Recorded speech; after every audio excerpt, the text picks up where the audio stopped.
Morning, Thank everyone. you. Yeah, just to get started then. So, EUDR working group today again. We're meeting on as part of TDUK here. I know there's some non-members here, but just a quick kind of introduction as to what this meeting's about, just for those who might not have joined in a while. But set the EUDR working group to prepare members of the UK timber trade for the oncoming regulation and to share and collaborate on challenges and solutions, really. I think, like Zhao said, we're on our 15th meeting, I believe, so it's been ongoing for a while. Obviously, some significant news in the recent weeks, so we'll be discussing that today. But just a quick introduction. So, reason I'm speaking, I'm Joe Walsh. I'm the chair of the Responsible Sourcing Subcommittee, and Zhao here is working for TDUK and piecing together all our strategy as a trade on tackling this. So just a bit of housekeeping, like Zhao mentioned, if we can keep muted throughout the call unless we have a question, and just raise a hand or just flag up if you need to speak. Just because we've got that many attendees, it can be a bit of background noise sometimes. And as always, it's always appreciated if people leave the cameras on so we can like engage with people and not black squares. So that's always a good thing. So yeah, so a quick one. I will just share my screen to start us off with. We do have a guest speaker here today with Patrick Nolte here from the Irish Competent Authority, the Department of Agriculture, Food and the Marine. So Patrick will be speaking later and going through a presentation for us. I'll just quickly go through a couple of slides Zhao's prepared here. And just let me know if you can't see these. Yes, yes, we can, Joe. Yeah. So quick one as always, just the competition disclaimer. So no discussion on commercial or sensitive information. And if you feel that anything is in breach of these rules, please flag it up to me and we'll address it or cease the meeting. So yeah, so Zhao, do you want to go ahead with the EUDR update on what's happened? Yes, sure. Thank you very much, Joe, and thank you again, Patrick, for your time joining us today. So I believe many of us may have already heard, reading of the news in the past few days, that there has now been a second delay proposal of the EUDR. So on the 23rd of September, the European Commission sent a letter to the European Parliament proposing another 12 months delay for the EUDR. So they cited the unreadiness of the IT system. So the trace system that we will be using to submit DDS statement, registering as an operator, and for the competent authority to process DDS statement, that IT system seems not ready yet to handle the amount of data. So that has been cited as the main reason. So this delay proposal has been politically agreed, we learned, but it is still waiting for the official and formal approval by both the European Parliament and the European Council. If we look at the timeline on what happened around this time last year, so the first delay in 2024, we can see that the proposal was issued on the 2nd of October last year. It wasn't until almost Christmas, the 23rd of December, for it to be officially published on the official journal, so almost 3 months or so. So is that a similar sort of timeline we're expecting to see this time? Maybe. And also a few other things to note here. The Commission apparently is also considering some controlled and targeted further simplification of the EUDR, and it might also be likely for other European political groups to propose further different amendments to the delay proposal. Maybe again they will mention about the zero risk category if we go to the next slide, please, Joe. Yes, so again, here's a summary on the previous development of the EUDR. If we look at November last year, so when the Parliament was approving the delay proposal from the Commission, they also proposed for the creation of a no-risk category, but that was not adopted. And then in July this year, again, this no risk or insignificant risk category was proposed, although that wasn't really a legally binding request for the Commission to respond also. So this may again be a potential amendment added to the delay proposal, among other changes, but we do not know. We do not have any certainty on how exactly EUDR will change into or will look like. However, despite of all those uncertainties, we believe it is still very useful for us to stay, yes, to stay where we are. Be mindful of all the changes, potential changes, but do not change our decisions yet so quickly. So this is why we are so grateful to have Patrick joining us from the Competent Authority in Ireland to share their enforcement preparations and how they would enforce EUDR when it does come into effect. So Patrick's insight will be still useful for us and preparing going forward for EUDR. Okay, that is my very quick summary on what has happened so far. Back to you, Joe. Thank you. Yeah, thank you, Zhao. I think that covers briefly where we are at the moment. I don't know if just before Patrick shares his presentation, whether we wanted to open up to members for discussion, if there's any other interpretations, any other knowledge that anyone's gleaned that they'd like to share, or any challenges that have come about this in communication with supply chain or anything.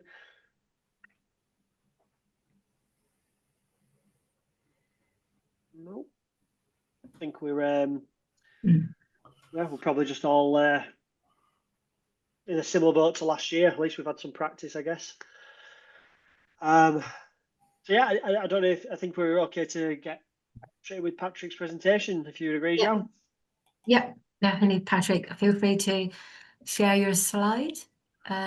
Yeah, okay. Thank you very much, Joe, and thank you very much, Joe. I'm just going to try and share my slides here, and thank you very much, all of you, for the very kind invitation this morning. My name is Patrick Nulty, and I'm from the Department of Agriculture, Food and the Marine, and we are the designated competent authority for the EU deforestation regulation. So yeah, my presentation, obviously, to some extent, we have had the events that Joe discussed there last week, so that does raise questions going forward that I'm sure we might touch on later on in the discussion. But yeah, can I just check, can everyone see that screen and hear me okay? Yes, Patrick, all good. Okay, great. So if we just kind of look at, I suppose, just a little bit of the background to the EUDR, first of all, as many of you may be aware, it was initially adopted in June 2023 as part of the EU's efforts to combat deforestation and forest degradation, particularly driven by the fact that deforestation contributes to climate change, biodiversity loss, and other urgent environmental challenges. And that was evidenced by the fact that we lost 420 million hectares of forest worldwide between 1990 and 2020, according to the UN Food and Agriculture Organization. Many of you will be familiar with the predecessor of the EUDR, or its contemporary now in some respects, the EU timber regulation, and that prohibited illegally harvested timber being placed on the EU market, but a significant share of forest loss and deforestation results from legal deforestation. Deforestation and forest degradation contribute significantly to greenhouse gas emissions driven by the expansion of agricultural land, and EU consumers consume 85 billion euro worth of consumer goods in terms of value each year. So that's a little bit of the background. I think many of you on the call will be aware of what the regulation applies to: wood, cattle, palm oil, rubber, soy, coffee and cocoa, as well as their derivative products. A full list of the products the regulation will apply to is listed by HS code in Annex 1 of the regulation. Moving on to whether the EU deforestation will apply to you or not, or where within the supply chain you might interact with the EU deforestation regulation. So in the first instance, an operator is any legal person that places a relevant product on the EU market for the first time. So whether you are an operator depends on whether you are placing that product on the EU market for the first time. The dates here obviously are now, while formally still correct, they are likely to be deferred by 12 months. So entering into application initially 2025, the 30th of December, we now understand it'll be a 12-month delay, with an additional 6 months for small and micro enterprises, except in the case of wood products, where wood products covered by the EU timber regulation, the regulation would apply from day one effectively. And traders are those entities in the supply chain who essentially buy or sell the same product. So they're not placing it on the market for the first time, or they're not, it's not undergoing a substantial transformation through the HS code changing. I will touch on this in more detail in a subsequent slide, but the European Union did introduce some significant simplifications for small and micro enterprise traders in April of this year. And that reduced the administrative burden on them in terms of not having to conduct any due diligence as such, and more just to retain records. Now I'll go into that in more detail shortly, but just to flag that at this point. So crucially, how do companies ensure that they comply with the deforestation regulation?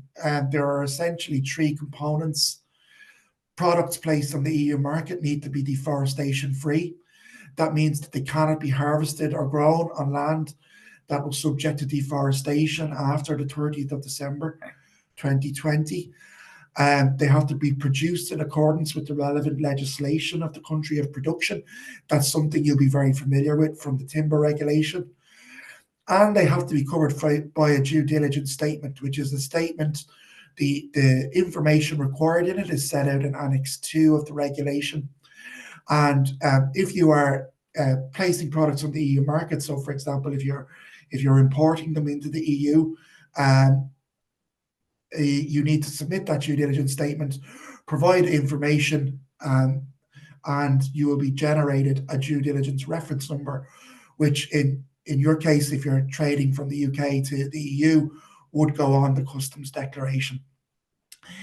The UK and many other large trading partners with the EU and EU member states themselves were designated a low-risk status of deforestation earlier this year. And again, I'll come back to that when we talk about the simplifications. So some of the stages of due diligence are not required for imports or exports from low-risk status countries, notably stage 2, the risk assessment and the risk mitigation. So it's really only access to information. And the information required is set out in Article 9 of the regulation. So that was an important, I think, simplification as well. I would say it's important to note if you have a more complex supply chain. So if the wood doesn't originate, for example, in the UK, but it undergoes a substantial transformation into a different product, the geolocation coordinates of the original timber would still be needed to be required in the due diligence statement if the product hadn't been placed on the EU market previously. So just a couple of illustrations to show the difference between how wood products would be treated for small and micro enterprises and not. So obviously, in our case, we have 23,000 forest owners. So they would be the operator in most cases for domestically harvested timber. But if there is a company that's importing timber from Britain, the forest owners would not be the operator in those cases. It would be the company that's actually importing and placing them on the market, on the EU market originally, and they would then sell them on perhaps to a retailer within the union before they eventually reach the general public. And we all know, I think, that the regulation doesn't apply to the general public in terms of their commercial activity. Just to talk a little bit about the competent authority and the relationship between customs authorities. So when you as an operator submit a due diligence statement, a random alphanumeric number is generated. This is the reference number, the due diligence reference number. And we are all aware now that the Commission have said themselves publicly that there are IT issues here that they need to resolve. The reference number must be provided to customs when completing a customs declaration. This is really important. You will not get a customs declaration unless a reference number has been generated and included when this regulation enters into application. The due diligence reference number can apply to multiple consignments. Operators can do what's called declaring in excess, both in terms of the volume they expect to place on the union market and using on multiple consignments. And a due diligence statement can be valid for up to a year, up to a 12-month period. Our role as competent authority will not be too dissimilar, really, from how we operate the EU timber regulation. Obviously, competent authorities do have to conduct certain minimum checks. They have to publish on an annual basis a plan or an operational plan for how and where they are likely to conduct those checks.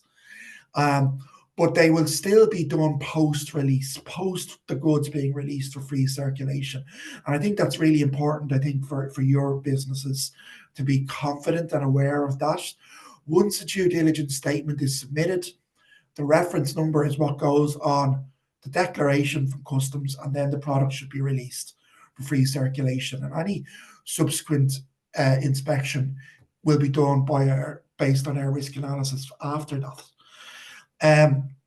Where a competent authority receives what's called a substantiated concern, that a particular consignment may include material grown or harvested on land that was deforested, that consignment can be held under the regulation for up to 72 hours while the competent authority conducts further investigations.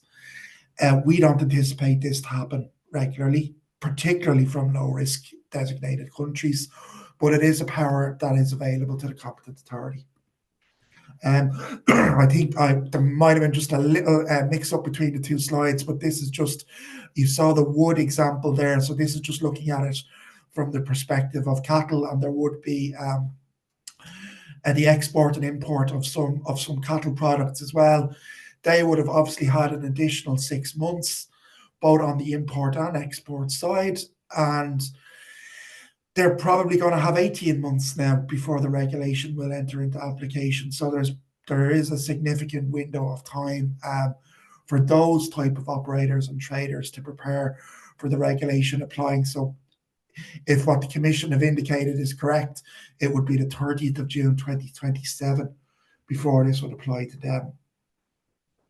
And I've just picked cattle and wood just as examples because they're the type of products that I think will be most likely to be domestically produced in terms of trade between the UK and Ireland, and there might be some other products grown or harvested or transformed, but the same principles apply. Just some key definitions that you may be aware of, but just to re-emphasize them. A forest is defined as greater than 0.5 hectares in area. So that's aligned with the Food and Agriculture Organization of the UN's definition. Crucially, deforestation is the conversion of forest to agricultural land, whether human-induced or not. So any deforestation that's, for example, for infrastructural purposes, whether it's housing, maybe energy or wind farms or that type of infrastructure, that doesn't, the EUDR does not apply to that type of activity at all. Forest degradation, the conversion of primary forest to a naturally regenerating forest. In Ireland, all our forests are naturally regenerating. We don't have primary forests. Just as a point of information, it would be all species like Sitka spruce and whatnot. So we only have planted forests. I mentioned the country benchmarking system earlier. So low-risk countries, we have to inspect 1% of operators placing products on the market from countries designated low risk, 3% for standard risk countries. An example of standard risk country might be Brazil or Argentina. 9% for high risk countries. The only high risk countries designated by the Commission are countries subject to EU sanctions. So Russia, Belarus, North Korea, Iran, and Myanmar. In our experience enforcing the timber regulation, we have had cases of the potential risk of circumvention of timber being imported from Russia, but with a different country of origin. So that's obviously those type of consignments we would continue to inspect, and they would be very high on our risk analysis matrix. And we've also had consignments come in from Myanmar, and again, they would be very high on our risk analysis matrix. So just to be aware of that, that's the kind of practical consequences of them. But essentially, the other 4 countries, we don't envisage, any significant, level or volume of import from them. Okay, so I mentioned there at the outset that there were a number of simplifications that the European Commission introduced in April 2025. Due diligence statements can be reused where a product is re-imported into the EU. So it's made from a product in the EU, it's exported, maybe undergoes a substantial transformation, and is then the exact same product re-imported without any additional components going into it. The same due diligence statement can be used. Anything that is new or additional does require a different reference number or due diligence statement. As I mentioned, due diligence statements can be up to annual, and they can include batch imports, which is, I think, a big simplification, particularly for larger operators placing significant volumes of product on the EU market. The simplifications I mentioned for non-SME downstream operators. So SME traders don't need to conduct due diligence, they just need to retain records. And SME operators only need to ascertain that due diligence has taken place and to provide a reference number. So again, that's quite a significant reduction in the obligations they have. Authorized representatives can submit due diligence statements on behalf of company groups. And the next slide, if we'll just move just small. Yeah, sorry. And yeah, 2 other simplifications. So the implementing act establishing the country benchmarking system was introduced, and a very important draft delegated act was introduced. And this clarified a lot of key things, both in terms of products made from material that might have the same HS code, but the regulation wouldn't apply to, such as bamboo and rattan, and certain packaging outside the scope of the regulation is not subject to the EUDR. So if the packaging is not the product being placed on the market, essentially the EUDR won't apply. If the packaging itself is the product, then the EUDR will apply. Second-hand and used products are outside the scope of the regulation. That was a major concern for stakeholders in industry. So that was clarified that the regulation will not apply to them. And I think that was a very important simplification as well. I should say that in terms of identifying your product as falling into one of these categories, there are tariff code exemptions available provided by the European Commission and available both on our revenue and customs website and also on the Commission's customs division unit, the Directorate General, that give the tariff code exemptions you need to provide on a customs declaration to show your product is exempt. and that's very important information as well. And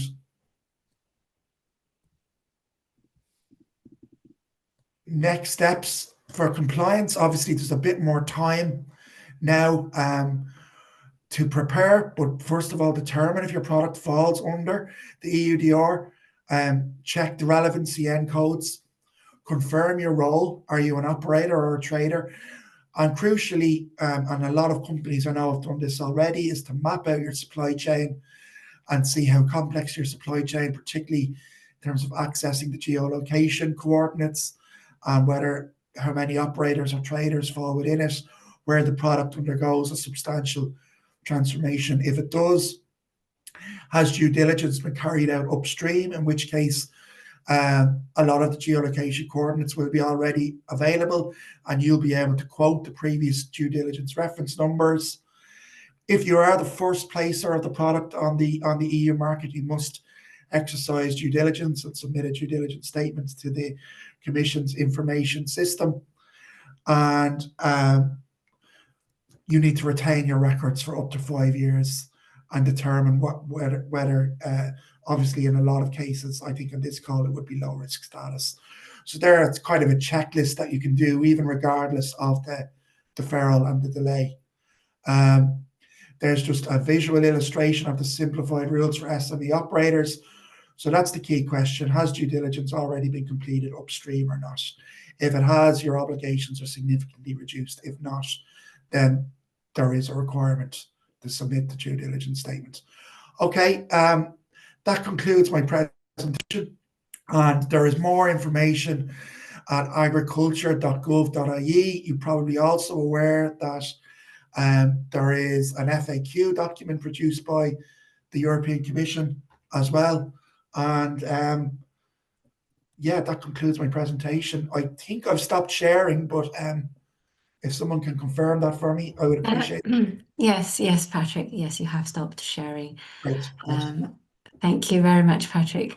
So we've been running these monthly sessions for a while now, and then there has been a lot of questions related to the practicalities of EUDR on the transition period and the IT. I can see Mark just shared a question in the chat related to the status of UK company registered as and using an EU EURI.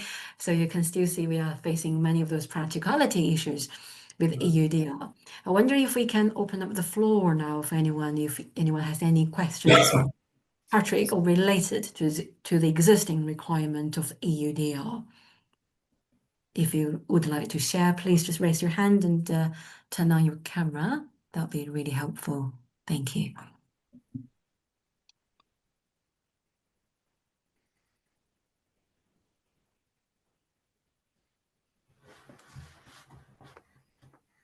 Hi, George. Hello. Thank you. Hi. I'll break the ice. Patrick, thank you for that.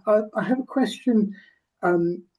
It was interesting. That's the first time I've heard somebody give an overview of EUDR without using the word geolocation.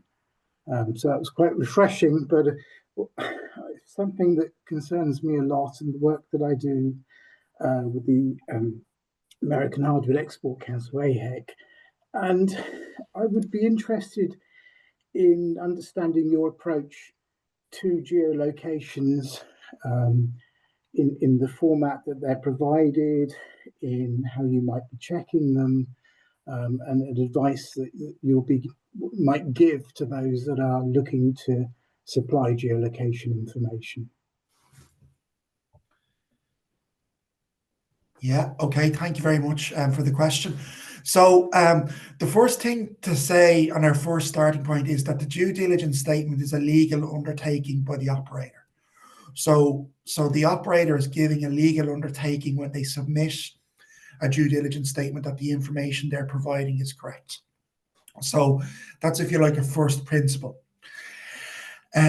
We are aware in various kind of, I suppose, testing or sample due diligence statements that have been uploaded to the Commission system, the number of geolocations has been really high, really significant.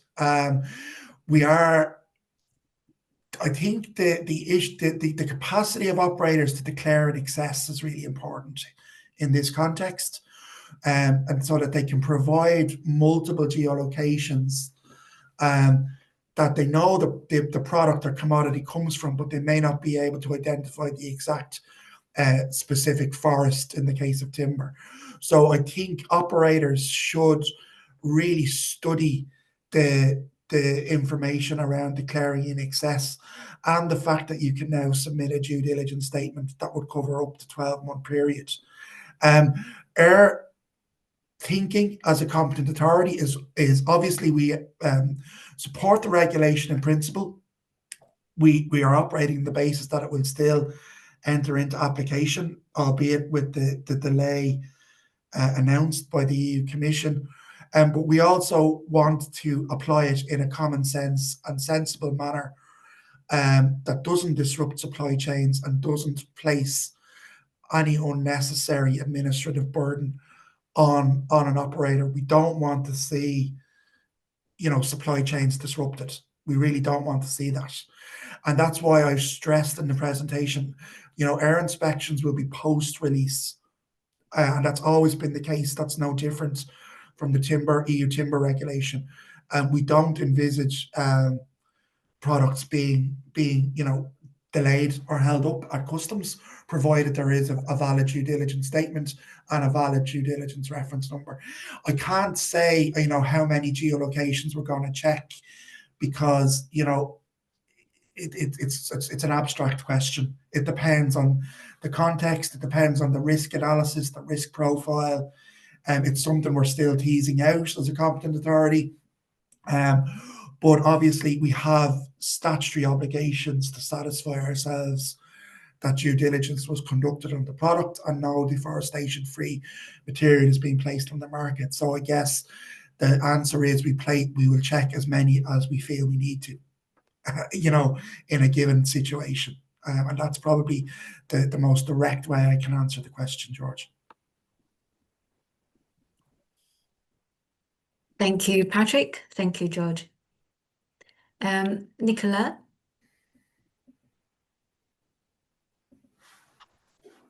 Thanks, Patrick, for the presentation. I may have missed this in the presentation. I had to take a quick call.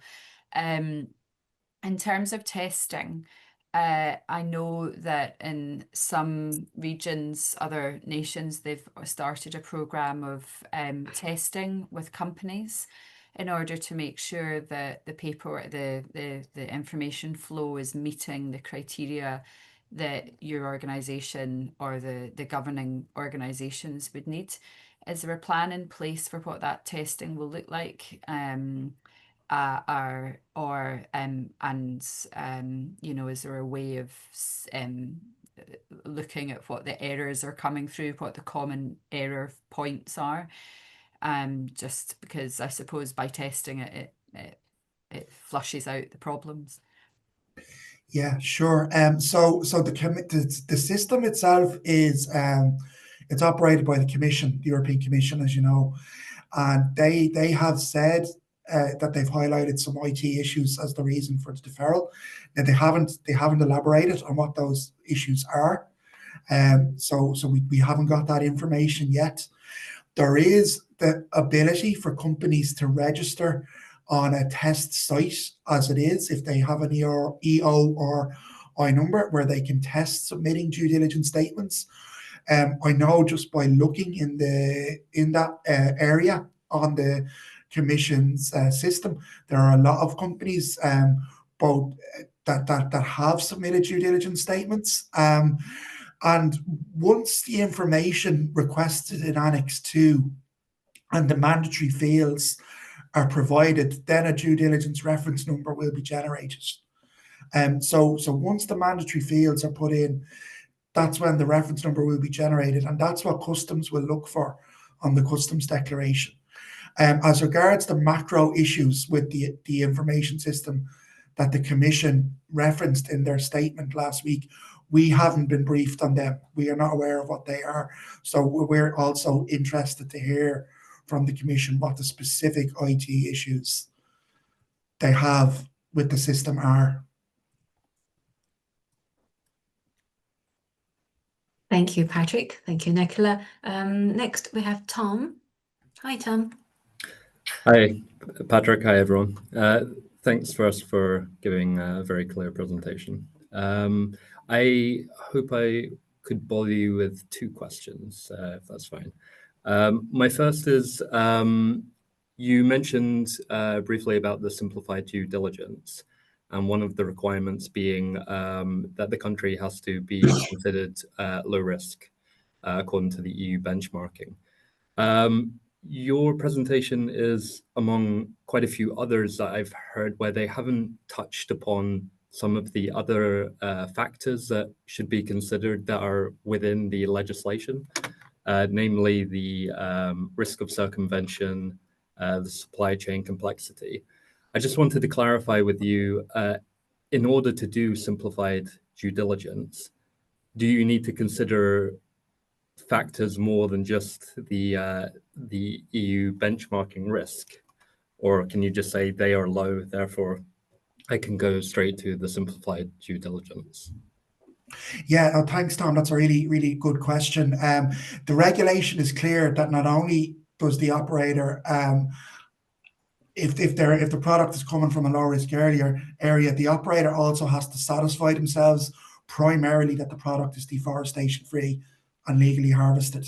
So regardless of the risk rating or risk category of the country of origin of the product that you're placing on the EU market, it must be deforestation free. And you as a company, going back to one of the previous questions, when you submit a due diligence statement, that's a legal undertaking. And one of the last things you're required to do in submitting a due diligence statement is, if you like, to sign that legal undertaking as an operator. So it wouldn't be a defence to say, if as a competent authority we were to inspect the company and we were to find that there wasn't due diligence on a particular product, it wouldn't be a defence to say in and of itself, oh, but it was coming from a low risk area or a low risk designated country. You as an operator in the first instance are responsible for ensuring that the product is deforestation free. Yeah. Okay. Thank you for that clarification. That clears up my question perfectly. My second question is more to do with the risk assessment part, which my understanding is a key component is ensuring traceability, to make sure that the information you have received is consistent, where the product, you get a geolocation, and you want to make sure that the information trail corresponds with all the suppliers that it goes through, and that the information is logical, basically. And in order to do that, you need to collect quite a lot of documentation across suppliers. And I was wondering what your opinion was. Maybe if we use the example of tracking several stacks of timber that may come from different places. As part of your due diligence, you would want to make sure that the documentation corresponds with everything. What is your opinion on taking a sampled approach, where you would say, as part of our due diligence, we would only select 50% of the stacks that we have purchased? So it's not a mass balance approach, but it's more just saying, yeah, for the 50% we checked, everything was fine, therefore we can assume that the rest is correct? Or is it?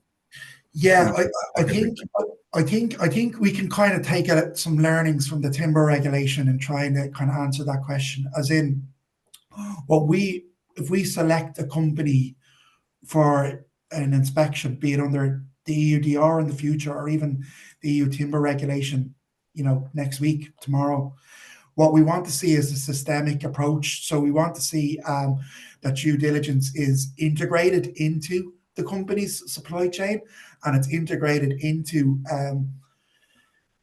the operational function of it. So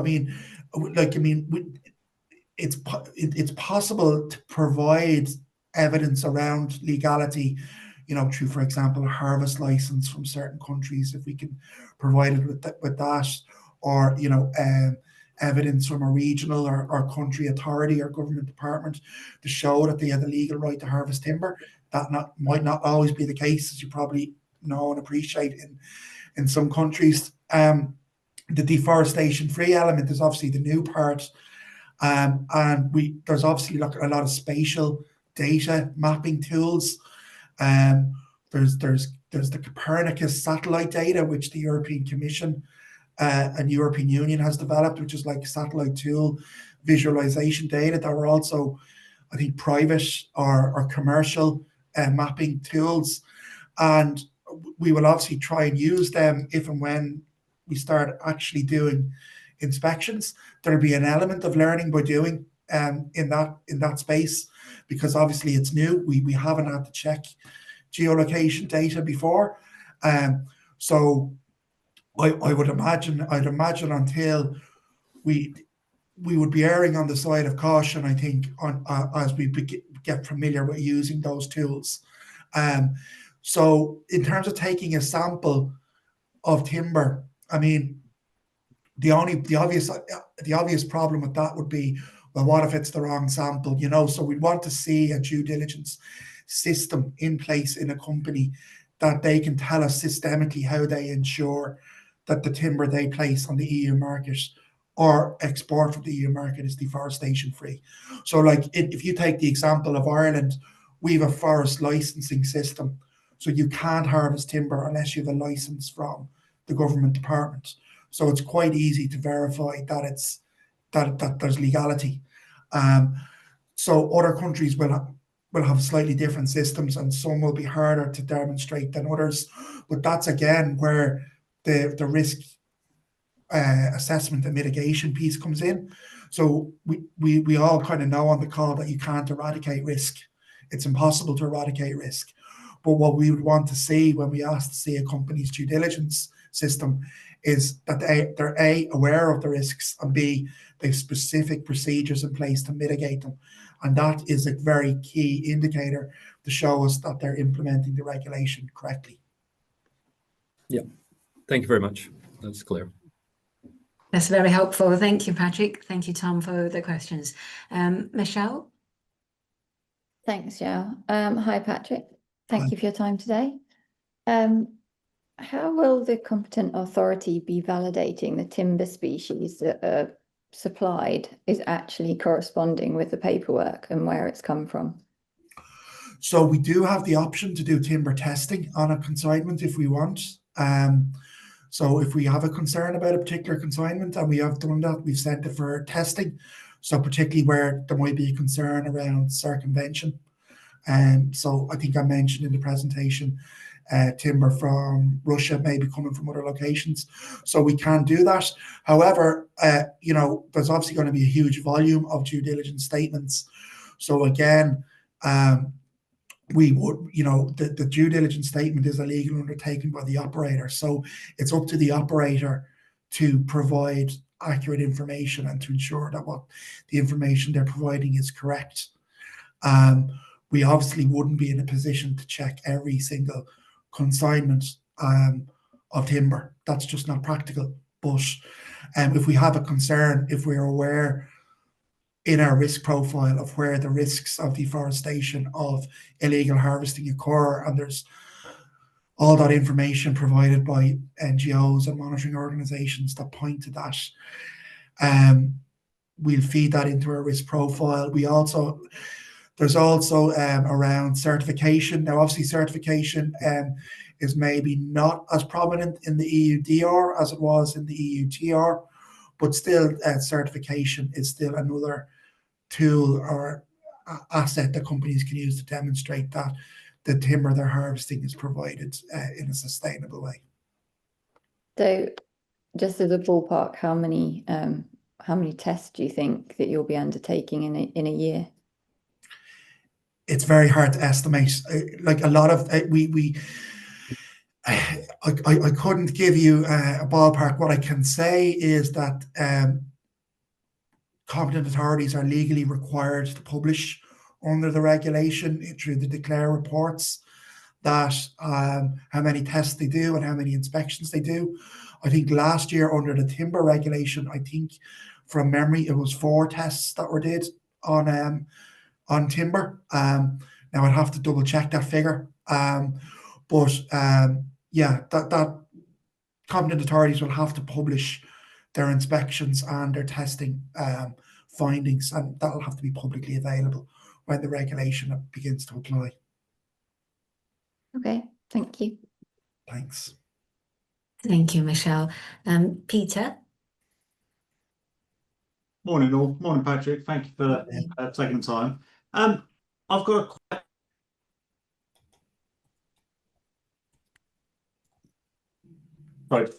I've got quite a specific question. I shared some information with Michelle the other day. I've received from some suppliers information currently from North America with GPS data. I think it's been done through AHEC's official kind of approach to, I think they call it AHA, to EUDR.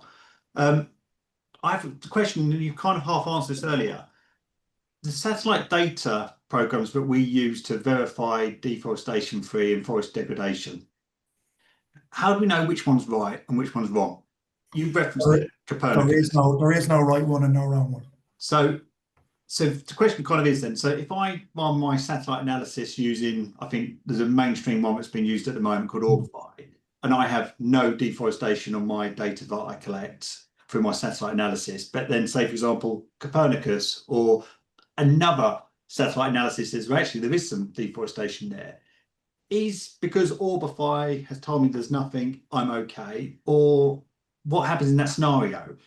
And the second one is about the data that's kind of being presented. So AHA have got this wonderful system through AHEC, which they're presenting data from. And when I tested some of the coordinates, they came back as Antarctica. So we know that's wrong.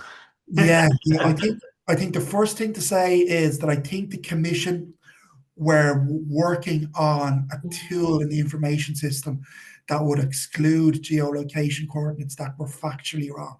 Okay. So if they were landed in an ocean, for example, now I don't work for the Commission, so I don't have an update on whether that's been fully aligned into the system yet.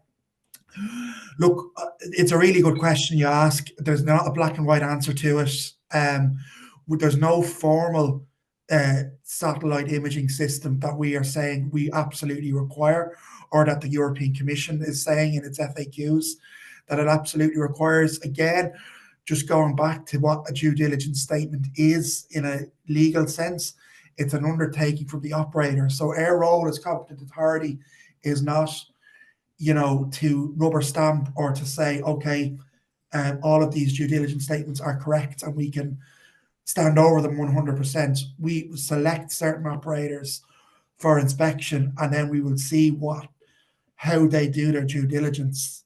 Now, if an operator is using a satellite imaging system in good faith, and what would you say, an anomaly occurs or maybe an error occurs with a different system, and that's brought to our attention, what we would do is we would talk to the operator about that and ask them that it's emerged, and get their understanding of it, or get their thoughts on it. Like, it's not our view and our approach with the timber regulation and going forward into the deforestation regulation is to try and work with operators within the framework of the legislation and our statutory obligations to ensure that timber is legally harvested and deforestation free, because that's in all operators' interests.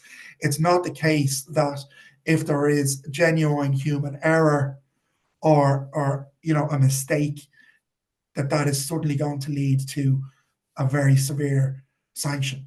Now, that's not to say that sanctions may not be available to the competent authority, but it's very context development. And it's also, until we start doing these inspections, which we thought we would be doing in a couple of months, it's very hard to drill into particular hard cases. But what I can say is, we generally try to operate on a good faith basis, That's fine. I mean, I suppose part of the question probably came into it because I was looking at previously where we had a plant health document for American white ash. This was under emerald ash borer beetle problem. And there was obviously just a clear mistake had been made on the phyto declaration had been a county had been misreferenced.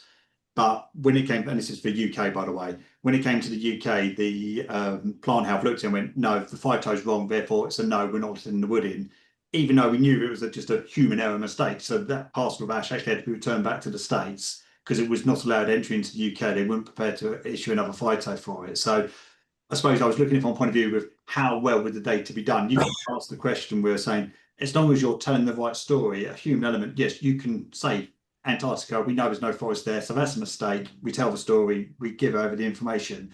So it's almost like you'll think the understanding will be look to work with industry when this finally gets over the line. Let's work together. If there is an error that's popping up time and time again, industry will look at it together and an individual company won't be penalised for it. Yeah, I think I think the distinction here would be around the plant health documentation. Now, it's not my area, but that's required before admission into the state, into the country, for so it's pre-clearance. The EUDR is post-clearance. So in the first instance, it's the customs authorities who will be checking for a due diligence reference number, and then it's only after the products are released that inspections will take place. There are no pre-clearance checks under EUDR, except in the case of high-risk consignments. Yeah. And as I mentioned, there are only 5. So that type of error you identify there, maybe a number wrong in a geolocation or something, a typing error or something, or maybe the wrong species is put in an error. That probably might not emerge until subsequent to the product being released and subsequent to an inspection. So, and also due diligence statements can be amended. So operators can amend a due diligence statement, I think, for up to 72 hours. So obviously if they note or become aware of an error, it's in their interests to correct it as soon as possible. Yeah, so I hope that answers your question. That does actually. Thank you, Patrick. Perfect. Thank you very much. And Joe, sorry, Joe. Yes, sorry. Thanks, Patrick. Just a quick one really from me, but you mentioned in your presentation about the high risk category and how you would also be looking to similarly have that category for countries where there's been circumvention from conflict states or countries with sanctions. Is that something that the Irish Authority are looking to implement themselves, or is it a harmonised enforcement across Europe? Is everybody looking at that? So each competent authority has to provide the European Commission with an inspections plan at the start of each year from when the regulation applies. So I think it would have been February 2026 prior to the announcement last week. So we would basically identify particular risks that we want to focus our inspections on. So one of them, as you say, would be circumvention of high risk, because at the end of the day, what this is about is preventing illegally harvested and deforestation driven product, be it timber or any of the other 7 commodities being placed in the market. So it makes sense to target our inspections at the areas of highest risk, notwithstanding that we have certain minimum requirements that we have to meet to comply with the legislation. But definitely from our experience on the timber regulation side, the risk of circumvention is something that we really are very aware of.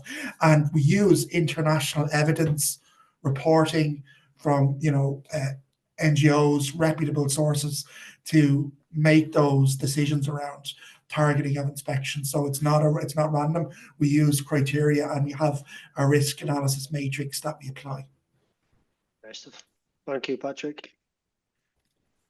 Thank you, Patrick. There's also a question in the chat box.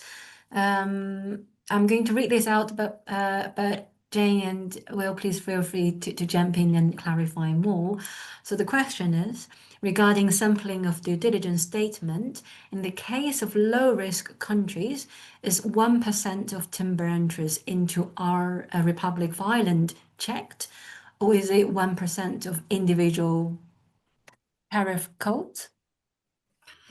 It will be 1% of operators who place timber on the market from low-risk countries.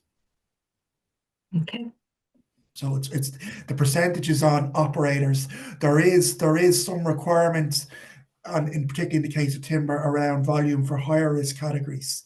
But in the case of low risk, it's on the operators, and we'll be able to identify the volume of operators through the Commission's information system and through discussions with our own revenue and customs. Thank you. Does that answer the question? If not, feel free to type more, jump in. Okay, thank you. Thank you, Patrick. And then next we have one from John. We have tried to access the IT trace test system, but have not had success. I know a few others have said the same. Are you aware of issues relating to the testing IT system? That's one for the European Commission, I'm afraid. We don't operate the system.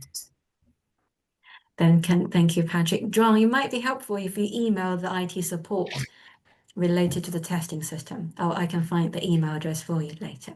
Okay, thank you. I think that's what Mark said in the last session, wasn't it, Joe? Yes, that was. Maybe you had the same problem. Yes. Okay.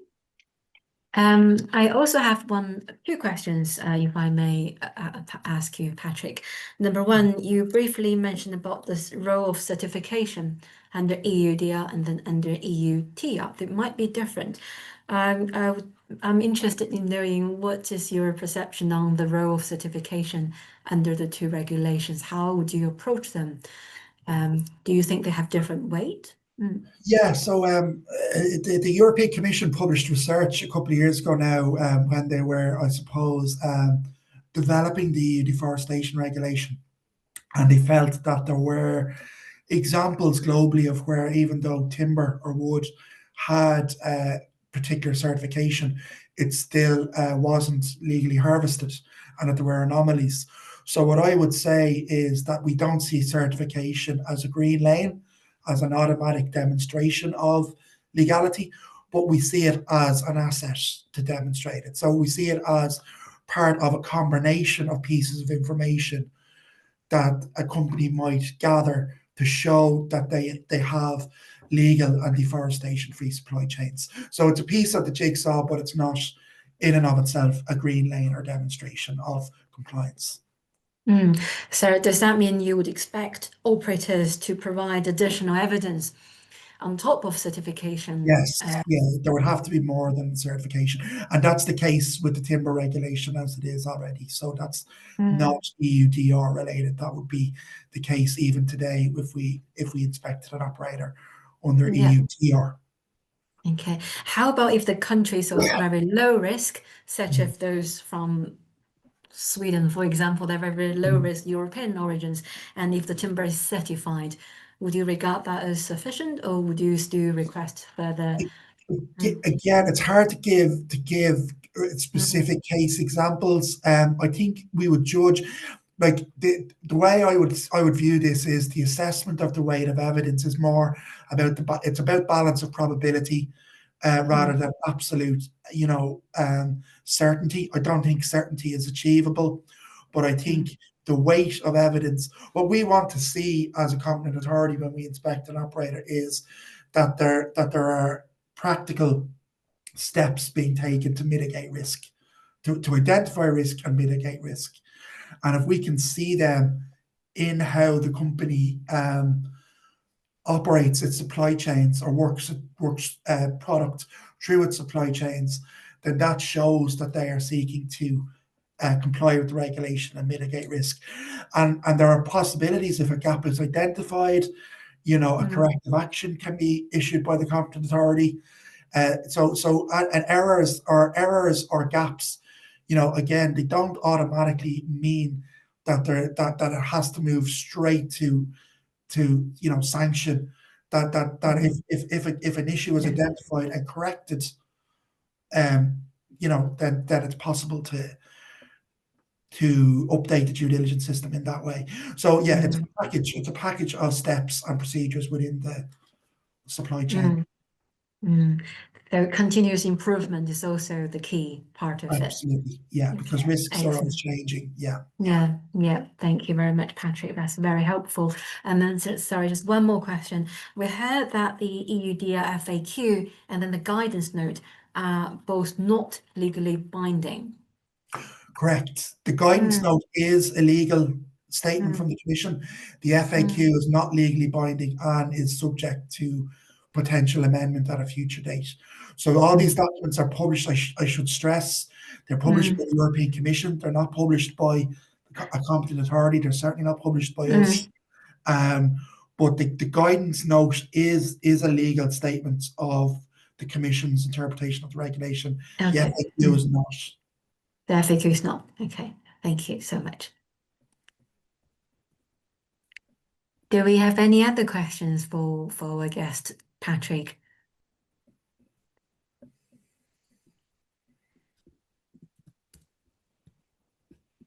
Don't look like it, Joe.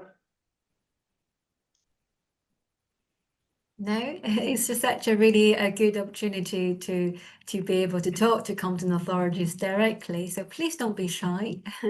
I'm sure we will all be able to learn from each other's questions.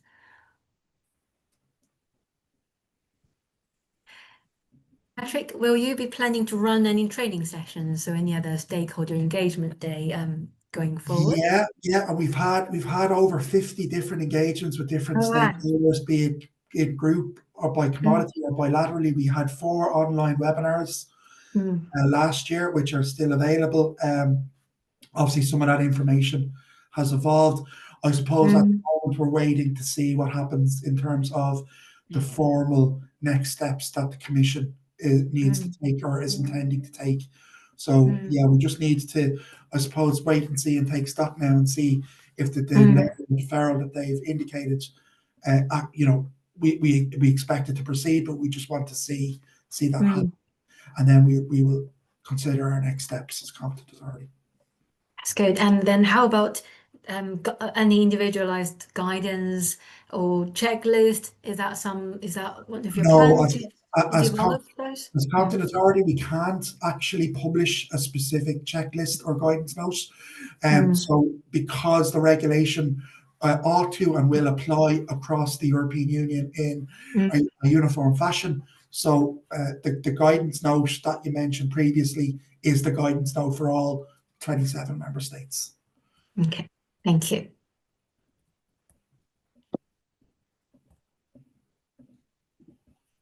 Anyone, any further questions? I had maybe one more question, if that's okay. Yeah, I found the information across the regulation itself and the guidance documents, namely the FAQ and another document. In terms of the responsibilities of upstream operators, downstream operators, and traders, both non-SME and SME, so pretty much everyone in scope, the obligations of them to communicate information to downstream parties. I found that to be not entirely clear. So the communication of due diligence statement numbers is clear, but information further than that, I found a bit obscure in terms of, do upstream parties need to communicate that and do downstream parties need to receive that?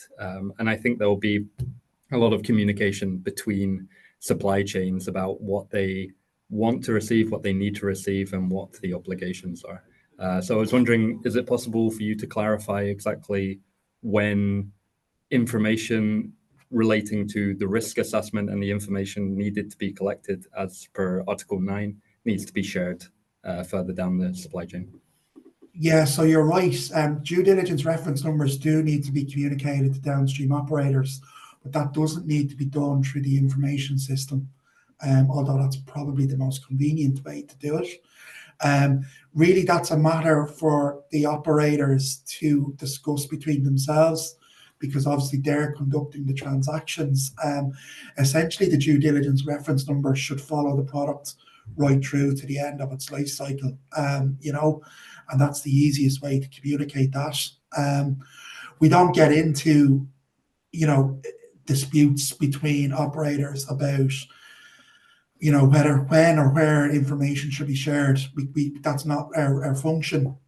But what we would say is, particularly in the case of downstream operators as opposed to downstream traders, and in the case of non-SMEs as against SMEs, those non-SMEs, those larger operators, for example, let's say supermarkets for the sake of argument, those organizations need to conduct due diligence, and they need to have the due diligence reference numbers that were submitted upstream. So it's up to them in their discussions with the commercial partners to make sure that that information is being communicated to them. We would expect them to hold and retain that information. So just to be clear, you would expect information that goes into the risk assessment to be collected and retained by downstream operators and traders?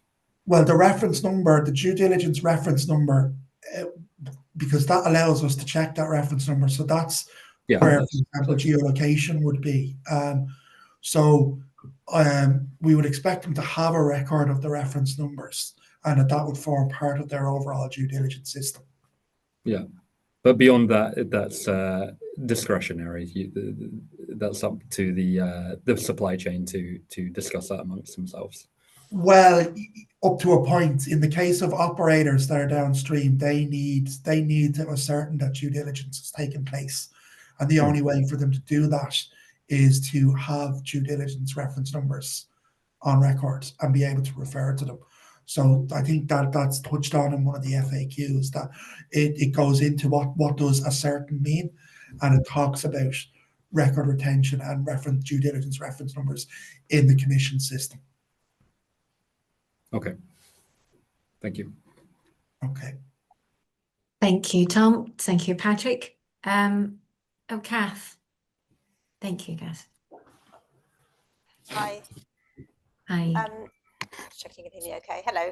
Yes. Just following on from that question, because that is quite that's as the FAQs are not a legally binding document.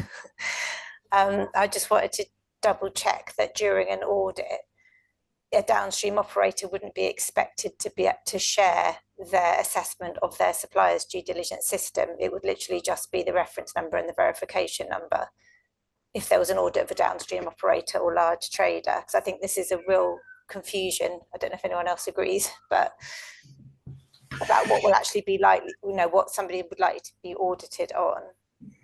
Yeah, I mean, they will need to have their, as you say, the reference numbers of upstream due diligence statements, and they'll need to be confident that, you know, that their suppliers are, you know, complying with the regulation and complying with the law. So they would have to be able to demonstrate that they make sure that they do take steps to ensure that there's.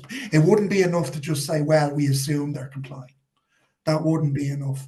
If you're placing a product on the market and it maybe undergoing a substantial transformation, you need to be confident that the material that product is made from is legal and deforestation free. So, you know, you need to ensure that you're complying with the regulation. What I mean is if we were a downstream operator, Yeah.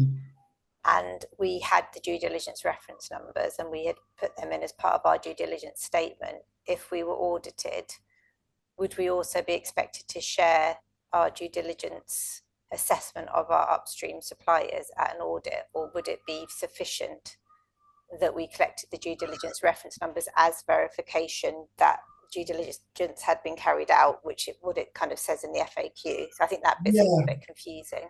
Yeah, I think the word they use is ascertain, and I think they elaborate on what ascertain means, and so we'll be using that definition. Okay. Unless it's subject to change between now and 12 months' time or 18 months' time. But at the moment, we are operating on the basis of the guidance note in the first instance and the FAQs subsequent to that. And we won't be doing anything different outside of what it says in those documents. Okay, thank you. Thank you, Kat.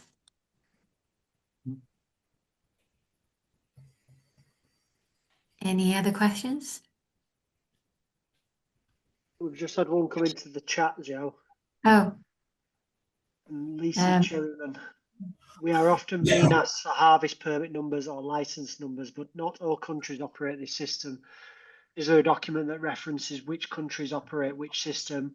Do we access this on the country risk assessment, which is still dated as 2019? I think this is potentially a UKTR, EUTR question, Joe. yes. I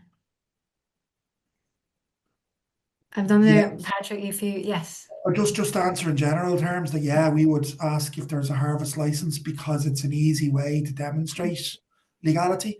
That if you've an official document from the authorities, that's the easiest way to demonstrate legality. But I appreciate some countries don't operate on that system, but that's really up to the operator then. That's a risk, and that's a risk that they'll have to mitigate in their own supply chain. So that needs to be taken account of in their due diligence system. I know that a couple European countries don't operate this system, isn't it? They don't have the harvesting permit. Correct. Yeah, Austria, Finland, for example. Finland, in Finland, yeah. So it might be other alternative approaches to explain why the risk might be low instead. Okay. And any final recommendations, Patrick, for companies in the UK in terms of EUDR getting ready? I would just say, just to thank you all for the interest and for the opportunity to speak to you today. I would use the time, if there is a deferral, and I think we're all operating on the basis that there will be a deferral now, to just kind of map out your supply chain, establish whether you're an operator or a trader in that supply chain, and figure out what you need to do. And also if you're an SME or a non-SME, and the legal definitions under EU law of those categories. So they're really, I suppose, the kind of main things I would highlight, to use the time wisely. So when the regulation does enter into application, it's smooth and doesn't cause any undue administrative burden for you or your customers. To just use the time wisely. And thank you very much.